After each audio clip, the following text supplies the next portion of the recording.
Hello, good morning students. Welcome become SEM 5 boys and girls. Namaste, Sri Shivsha College of Commerce, Management, Computer Education, managed by Zen Citizen Education Society.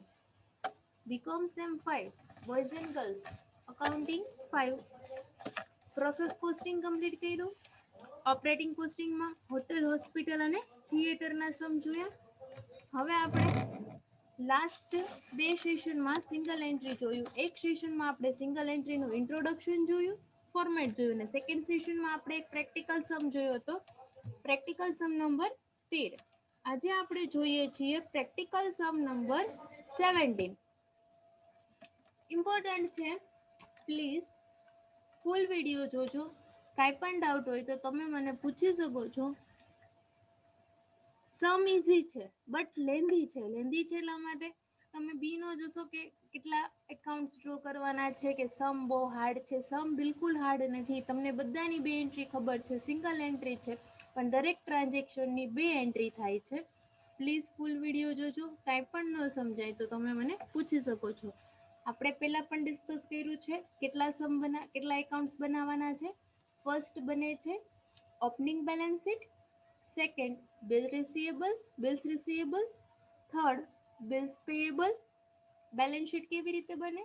Liability amount, assets amount. બાકી બધા accounts કેવી રીતે બને છે? Particular amount. બધા ઉપર લખવું શું જરૂરી છે? ડેબિટ અને credit. Left hand side debit, right hand side credit. Bills receivable, bills payable. એના પછી બને છે ડેટર્સ, ક્રેડિટર્સ. એમાં પણ કેવી રીતે? Particular amount, debit credit. એના પછી બને છે કેશ એકાઉન્ટ. એના પછી trading account, debit credit. Profit and loss account, debit credit. Closing balance sheet, liability amount, assets amount. અને લાસ્ટમાં વર્કિંગ નોટ, જો જરૂર હોય તો જ. ક્લિયર આટલું? ટોટલ 9 એકાઉન્ટ્સ બને છે. સમ સાવ ઇઝી છે. પ્લીઝ ફૂલ વિડીયો જોજો. કાંઈ પણ ડાઉટ હોય તો તમે પૂછી શકો છો. ફર્સ્ટ તમે 9 એકાઉન્ટ્સ ડ્રો કરી રાખજો નેક્સ્ટ સેશનથી, એટલા માટે તમે સમજી શકો કે કઈ એન્ટ્રી ક્યાં આવે છે. Page number 145, sum number 17. Last આપણે જે સમ કર્યો હતો એમાં ઓપનિંગ કેશ બેલેન્સ નહોતી આપી. આજે આપણે જે સમ કરીએ છીએ એમાં ક્લોઝિંગ કેશ બેલેન્સ આપી નથી. ક્લોઝિંગ કેશ બેલેન્સ આપણે ફાઇન્ડ કરવાની છે. બરાબર? અમાઉન્ટ માટે હું તમને લોકોને ગ્રુપમાં પીડીએફ મોકલી આપીશ. ફર્સ્ટ એન્ટ્રીઝ જોતા જઈએ. Sri Raman maintain his book of account according to single entry system. Prepare his annual account for the year ending on 31st-3/2018 from the following details. First આપ્યું છે 31st-3/2017 છે એ તમારી opening balance છે, અને 31st-3/2018 છે એ closing balance છે. આપણે opening balance શીટમાં ફર્સ્ટ એન્ટ્રી આપીએ છીએ. દરેક ટ્રાન્ઝેક્શનની બે એન્ટ્રી થશે. અમુક એવા ટ્રાન્ઝેક્શન હશે કે જેની સિંગલ એન્ટ્રી થશે. ફર્સ્ટ આપ્યું છે સ્ટોક. પેલા 31/3/17 ની બેલેન્સ શીટ છે. ઓપનિંગ બેલેન્સ શીટ છે એ 31/3/17 ની છે. એટલે ફર્સ્ટ આપણે ઓપનિંગ બેલેન્સ શીટમાં તે એન્ટ્રી આપીએ છીએ.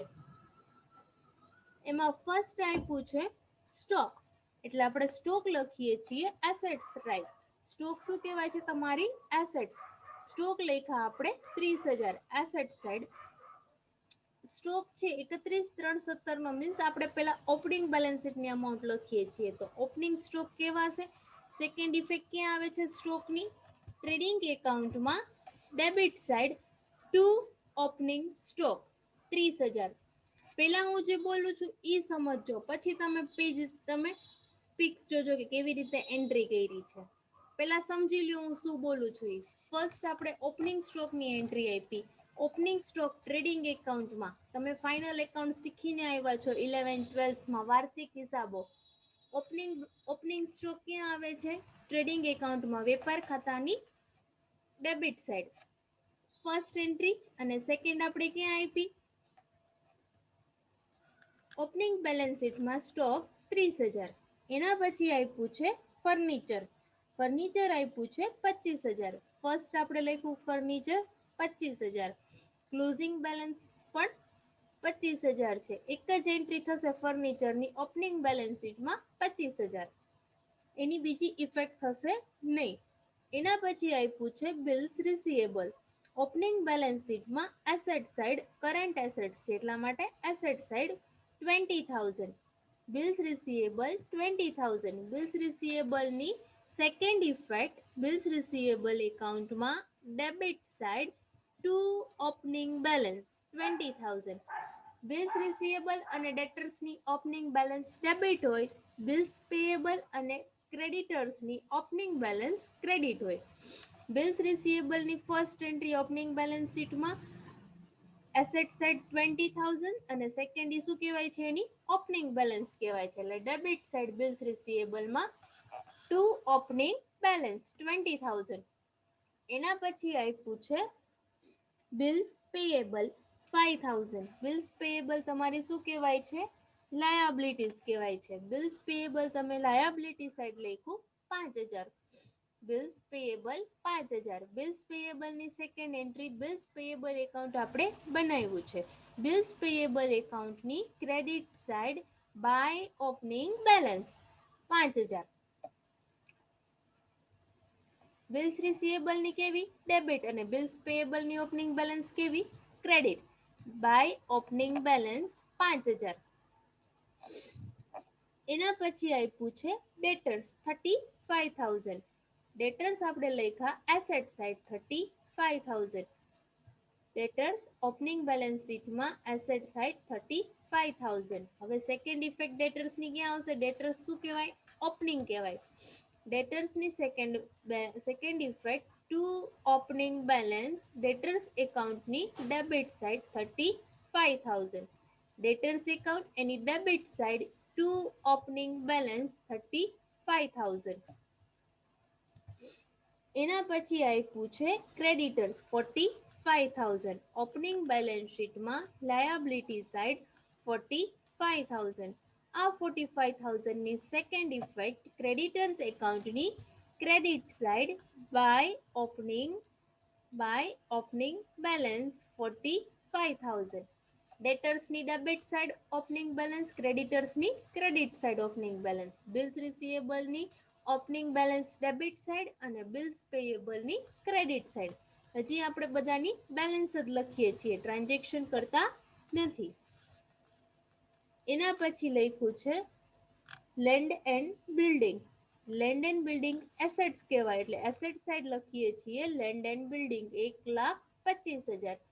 સિંગલ એન્ટ્રી, આની ડબલ ઇફેક્ટ થશે નહીં. ફરીને રિપીટ કરીએ, એક ફર્નિચર અને એક લેન્ડ એન્ડ બિલ્ડિંગ. એની આપણે બે ઇફેક્ટ આપી નથી. બેની કેવી આપી? Single effect. બાકી બધા ટ્રાન્ઝેક્શનની શું આપી? Stock, bills receivable, debtors, bills payable અને ક્રેડિટર્સ. આ બધાની આપણે બે ઇફેક્ટ આપી છે. એના પછી આપ્યું છે ઓપનિંગ બેલેન્સ શીટની બધી અમાઉન્ટ કમ્પ્લીટ થાય છે. ક્લોઝિંગનું લખીએ છીએ. અહીંયા આપણે લેન્ડ એન્ડ બિલ્ડિંગ સુધી લખ્યું છે. ક્લિયર આટલું બધાને? અહીંયા બિલ્સ પેયેબલ અને ક્રેડિટર્સ લખ્યા છે. કેશ હજી આપણે લખી નથી. હવે ક્લોઝિંગ એન્ટ્રી આપવાની છે. હવે બધાની ક્લોઝિંગ બેલેન્સ લખવાની છે. ફર્સ્ટ આપ્યું છે સ્ટોક 31/3/18 નું આપ્યું છે. આ આપણી કઈ હતી? ઓપનિંગ બેલેન્સ શીટ હતી. હવે આપણે કઈ બેલેન્સ શીટમાં લખવાનું છે? ક્લોઝિંગ 31/3/18 ની ક્લોઝિંગ બેલેન્સ શીટ 31/3/18. એમાં આપ્યું છે સ્ટોક 45,000. તો આપણે લખીએ છીએ, તમે કર્સર જોતા જજો, સ્ટોક 45,000. ક્લોઝિંગ બેલેન્સમાં direct outer column stock 45,000. Closing stock કહેવાય 31/3/18 નો છે ને ક્લોઝિંગ બેલેન્સ શીટમાં લખ્યો છે. તો આની બીજી ઇફેક્ટ ક્યાં આવે છે? આપણે લખતા હતા ફાઇનલ એકાઉન્ટ્સમાં. સ્ટોક ક્યાં આવે? ટ્રેડિંગ એકાઉન્ટમાં credit side by closing stock 45,000. Trading account એની credit side by closing stock 45,000. એના પછી આપ્યું છે ફર્નિચર. ફર્નિચર આવે છે તમારે ક્લોઝિંગ બેલેન્સ શીટમાં 25,000. એક જ ઇફેક્ટ અહીંયા આપી છે ફર્નિચર 25,031/3/18ની. ફર્નિચર આપણે અંદર રાખ્યું. કેમ ફર્નિચર અંદર રાખ્યું કે નીચે એનો ડેપ્રિસિએશન આપ્યો છે. આખું ટ્રાન્ઝેક્શન આપણે કમ્પ્લીટ કરી લઈએ. ફર્સ્ટ જોઈ લેવાનું કે ડેપ્રી માટે ઇન્ફોર્મેશન છે, પછી જ આઉટર કોલમ મૂકવાનું. ડેપ્રિસિએશન એને કીધો છે 10%. ફર્નિચર આપણે અંદર રાખીએ છીએ ઇનર કોલમમાં 25,000 માઇનસ ડેપ્રિસિએશન 10%, એટલે 25,000 ના 10% 2,500. ફર્નિચરની બંને બેલેન્સ સરખી છે. ઓપનિંગ 25 છે અને ક્લોઝિંગ પણ 25 છે. ઓપનિંગ બેલેન્સ આપણે ઓપનિંગમાં લખી, ક્લોઝિંગ બેલેન્સ આપણે ક્લોઝિંગ બેલેન્સ શીટમાં લખીએ છીએ. અંદર રાખ્યા 25,000 માઇનસ ડેપ્રિસિએશન 10%, 2500, એટલે 12 કેટલા આવે છે? 22,500. હવે આની સેકન્ડ ઇફેક્ટ થશે. ફર્નિચર 25,000ની બીજી ઇફેક્ટ નહીં થાય, પણ ડેપ્રિસિએશનની સેકન્ડ ઇફેક્ટ થશે. ડેપ્રિસિએશન મીન્સ ઘસારો. તમે ઘસારો ક્યાં લખતા હતા? વાર્ષિક હિસાબમાં, નફા નુકસાન ખાતામાં લખતા હતા. પ્રોફિટ એન્ડ લોસ એકાઉન્ટમાં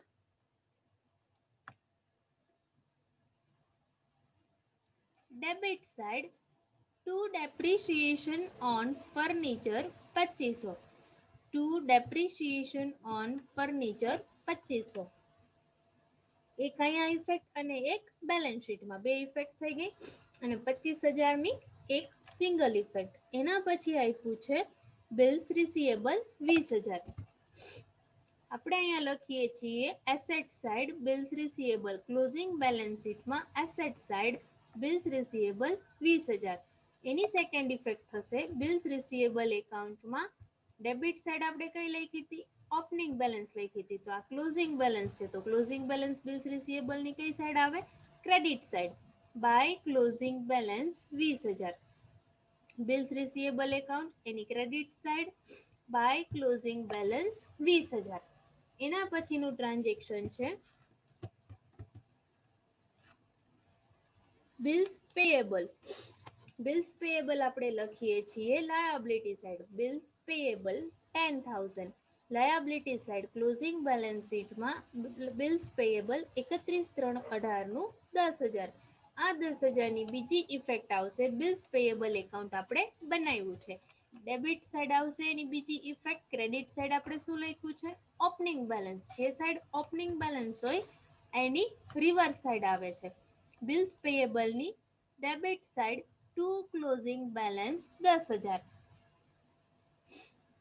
એક ઇફેક્ટ સેપરેટ એકાઉન્ટમાં અને એક આપણે આપી ક્લોઝિંગ બેલેન્સ શીટમાં. To closing balance 10,000. એના પછી આપ્યું છે ડેટર્સ 50,000. ડેટર્સ આપણે ક્લોઝિંગ બેલેન્સ શીટમાં લખીએ છીએ 50,000. ઇનર કોલમ રાખશું કેમ કે ડેટર્સમાં એડજસ્ટમેન્ટ આપ્યું છે. એડજસ્ટમેન્ટમાં શું કીધું છે? ડેટર્સમાં બીડીઆર ગણવાનું છે આપણને. બીડીઆર આપી દીધું છે 3,500.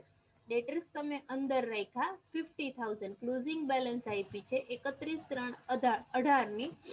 ડેટર્સ 50,000 અંદર minus BDR bad debt reserve 3,500 minus